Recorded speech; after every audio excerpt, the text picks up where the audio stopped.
સમાચાર અમદાવાદમાંથી કે જ્યાં કોમ્બિંગ સમયે પોલીસ કર્મી પર કાર ચઢાવવાના કેસમાં પોલીસે કાર ચાલક જમીન દલાલ અને તેની પત્નીની ધરપકડ કરી લીધી છે। પોલીસે કાળા કાચવાળી એસયુવી કાર પણ કબજે કરી છે। ગઈકાલે રાત્રે ચાંદખેડાના તપોવન સર્કલ પાસે ઘટના બની હતી। એસયુવી ચાલકે નાકાબંધી સમય પૂરપાટ કાર દોડાવી કાર રોકવાનો પ્રયાસ કરનાર કોન્સ્ટેબલ ઇજાગ્રસ્ત થયો।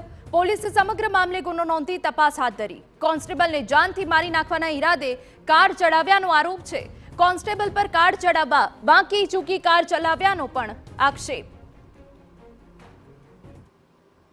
જણાવે છે કે પોતે પીડીપીયુ ખાતે પોતે શૂટિંગ કરતો હોય રાઇફલનું અને પીડીપીયુ ખાતે કોઈ ફોર્મ્સ અને ડોક્યુમેન્ટ જમા કરાવવા માટે ગયેલ હોય અને ત્યાંથી પરત વૈષ્ણોદેવી થઈ અને પોતાના ઘરે જવાનું હતું, પણ વાહન ચેકિંગ જોયું અને પોલીસ ગાડી રોકશે અને ડરના કારણે ગાડી બગાડી ગયેલ છે।